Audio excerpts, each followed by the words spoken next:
Hey man, this is only 30 minutes, but I feel like I've traveled the world with you. I mean, not just traveled the world, but also traveled the time from history to now, like in terms of the books that you have, the histories that people can go dig into, as well as, you know, all the collections you have all over the world, instruments.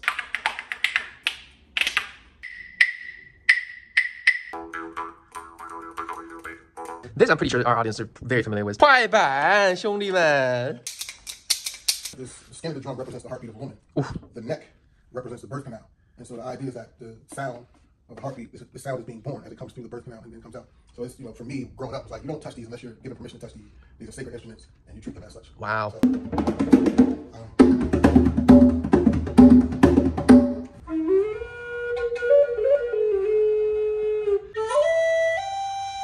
So, I believe there are some prospective students or people that are interested in the program and wanted to learn and wanted to possibly get more information about what you're teaching, or just maybe in general. What do you have as advice for the younger generation and trying to be a dancer, trying to become someone that they would basically, you know, explore dance as a career?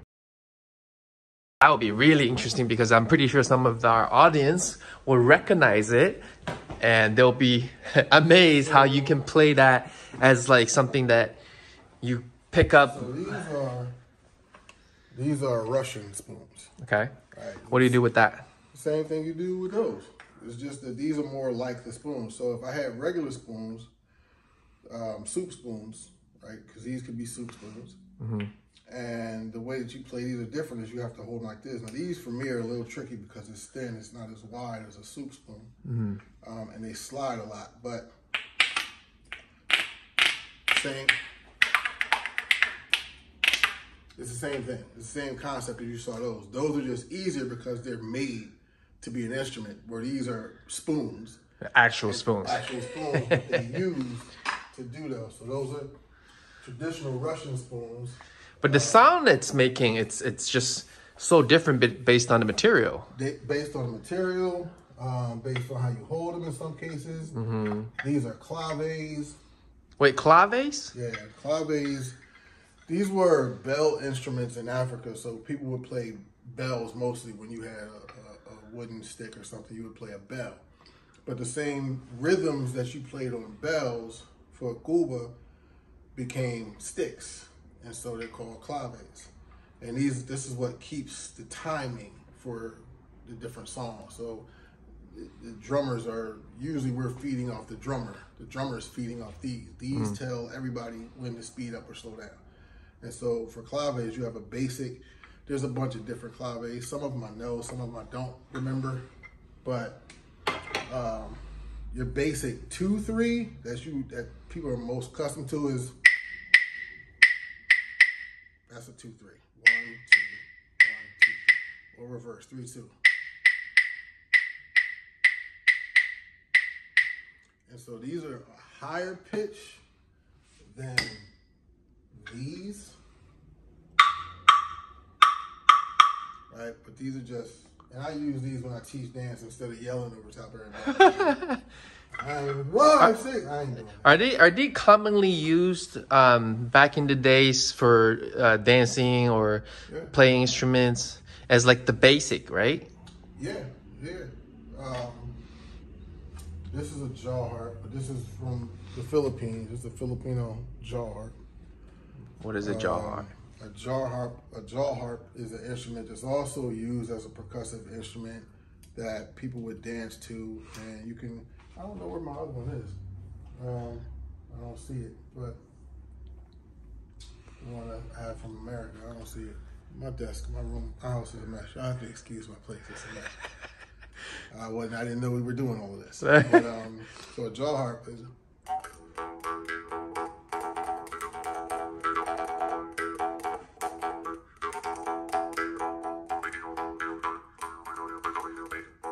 so it's just the way that you position your tongue and your throat will give you different sounds. It's different from the flute, It's like completely different. This, I forget the name of this. This is also a Filipino instrument. And it's just a simple. So if I did a clave sound, it was but that's not how you play these. So it's more steady beat. and then you're doing, and dancers are doing other stuff to that. I wonder, how do you like put all of these things together, like to make into like what? Or maybe you usually don't put it together, right? Or you just use one of these. I do. Yeah. I do, but you know, they're from different countries, so. Can you show me the Chinese one? Yeah, I can't play it. I haven't learned how to play it yet. But it's the same, whatchamacallit, the concept as the bones concept. And the... Yeah, it's the same concept, but it's much different. This, I'm pretty sure our audience are very familiar with because you've seen them and you know what this is. Yeah. Do you know the name? I forget the name. You forget the name? I'll tell you the name. I forget. I'm still trying. Here we go. 快板，兄弟们。 And then mine don't. So the thing is, I don't want to mess with them because normally the videos I have on how to play them and the people that have shown me, they can, this flips up and becomes one thing. It does. Mine don't. So I don't want to stress this rope, and I don't know how to loosen or tighten it, so I don't mess with it. But the small one, you can do it, no? The small ones, yeah, is a little better. 快板们，兄弟啊！哎呀！ So if I remember right, that's how you hold them. And then these have a different rhythm. Where's the flip? Yeah, but flipping? I can't. The rope is so tight, I can't flip it. Right. I don't want to break it. Sure. Because I'm like, I could go down to Chinatown, but they're probably looking at me like, what you want me to do? I want you to fix this. I actually went there one and they were looking at me like, I can't help you. I don't know because I'm not Chinese or not, but they were maybe like, I can't help you. Next time I come to you, you already learned how to use this kwaipan. I have videos on it, but I haven't. Yeah, but you think the concept is very similar, right? Yeah. Once I figure out what I can do to loosen this and get it the way it's supposed to be, then I'm like, I'll get it. There we go. Yeah. Holy, like you just know, like how to play these. I mean, some of them maybe not as hard, I guess. Some of them are not hard, but right. like these are hard. These are hard? Kwaipan is hard. All right. That's going to take a minute for me to actually get skill sets. Anything else? Any other instrument that you can think of, or that's pretty much it? There's stuff all around here. And the last one, I think, is the drum right here, right? This big piece. 4 of them. Holy. Yeah, well, these are bongos, and these are congas, but I mean, it's a kente, conga. So, sorry, one more time. Kente is the smaller one. Kente? You see this one's cracked, so I got to get this fixed. Okay. I can't play that one. Kente? Kente? This is actually a Congo. Congo. And the one that's a little bit bigger is a tumbao. Tumbao, okay. Yeah. And then the other 2? These are bongos. Is bongos. Yeah. These are pretty decently pitched, but I'm stronger probably on these. I've been playing these since I was a kid. Can you show us a little bit? Just a little bit? This is cracked. The other one? Nah, these I don't play as strong. Okay. I'm still learning how to really mess with these. I just got basic rhythms in these. Gotcha. I mean, if these were these, I can't even play them like that. So like, there's a basic rhythm. You know, I'm playing on one drum. I got my range on. But usually I play that rhythm. It's a basic Latin rhythm. With both of these drums. These I'm still trying to learn with certain tones and rhythms that I'm still not strong with these. So I'm not going to disrespect the drum by Nice. These are sacred instruments. So true that. You know, the skin of the drum represents the heartbeat of a woman. Oof. The neck represents the birth canal. And so the idea is that the sound of the heartbeat, this sound is being born as it comes through the birth canal and then comes out. So it's, you know, for me, growing up, it's like, you don't touch these unless you're given permission to touch these. These are sacred instruments, and you treat them as such. Wow. So I'm not as strong as these as I am on these, so I won't play those. I practice until I get it. Okay. Once I get it, then I do the thing. All right, that's it, or anything else? No, that's it. I mean, my flutes, I already showed you. Flutes, oh yeah, flutes. Which, again, I'm not about to start playing. Yeah. Just because I don't feel like it. And I'm dealing with a tooth that's driving me insane. I gotta go to the dentist.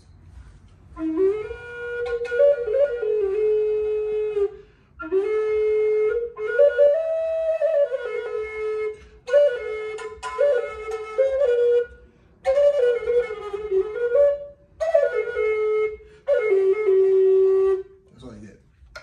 Damn. And all of these sound different. This is probably my favorite one because it's the 420 hertz, which is for meditating. This one I still don't have down. This is a two-tone instrument. This is just the same as that one, but it's just a different key. What key is this? This is an A minor. So same thing. This.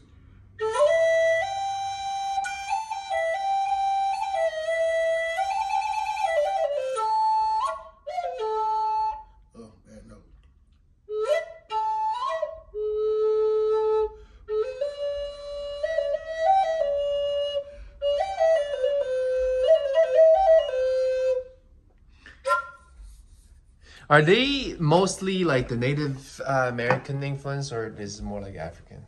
Native. Native American?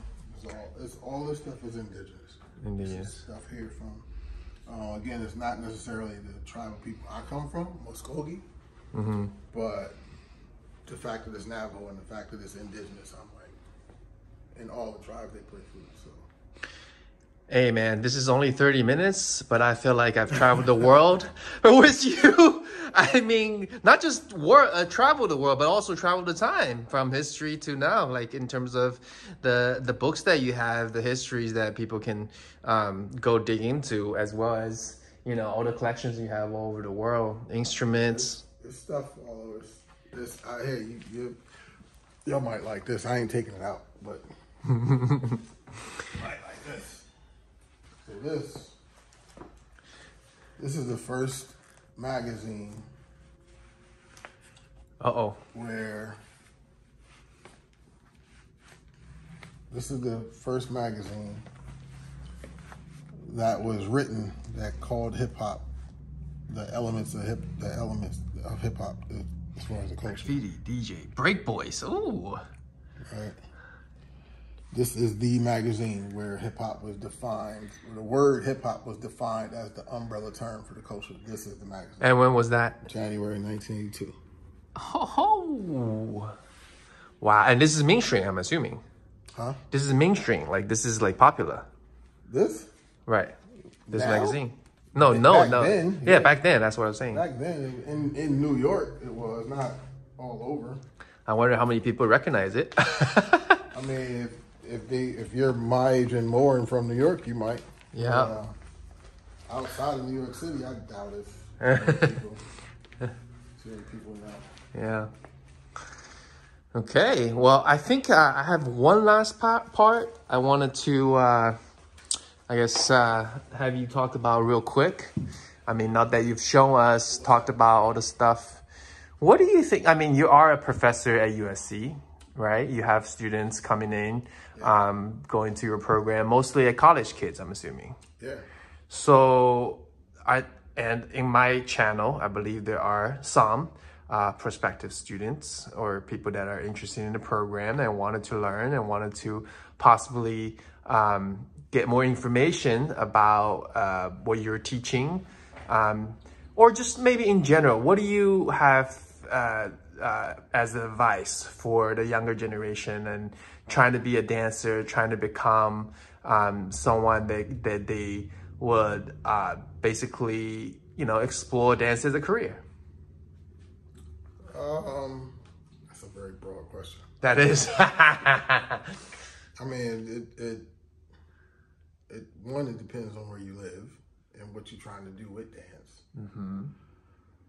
If you're influenced by America and American culture, then you're going to need to come here, most likely.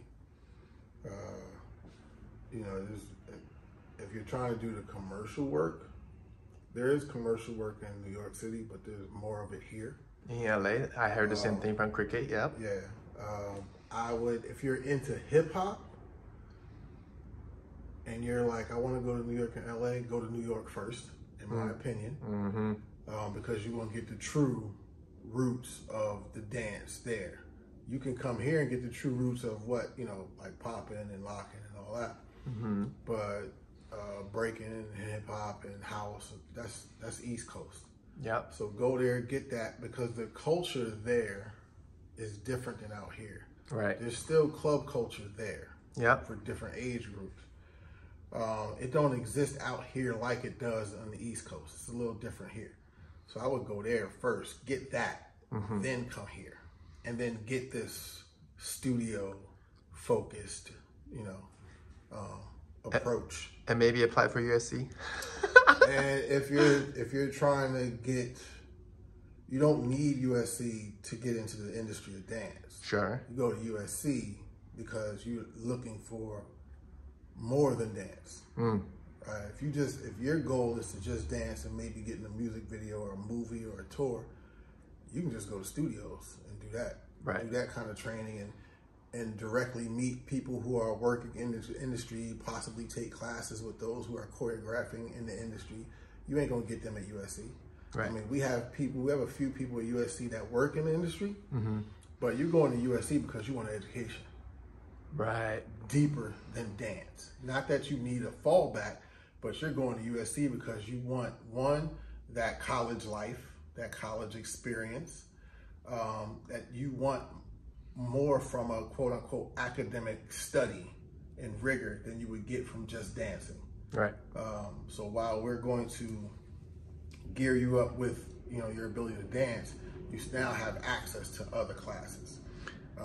Be that in, you know, business or law or, you know, neuroscience or dance science or whatever the thing is, that you won't get access to out here. Not without paying, you know, all this extra money for studios and this and that, but just go to college and get that. And that's what the USC program is for. The USC program has a major in dance?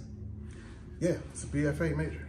At the same time, if you're a student at USC, you can also be minoring in dance and take classes from the program. Yeah. The Glory Kaufman International School of Dance. Yeah. And that's what we're here for. That's what Moncell is here for. And hopefully, just hopefully, you get to meet Moncell in person.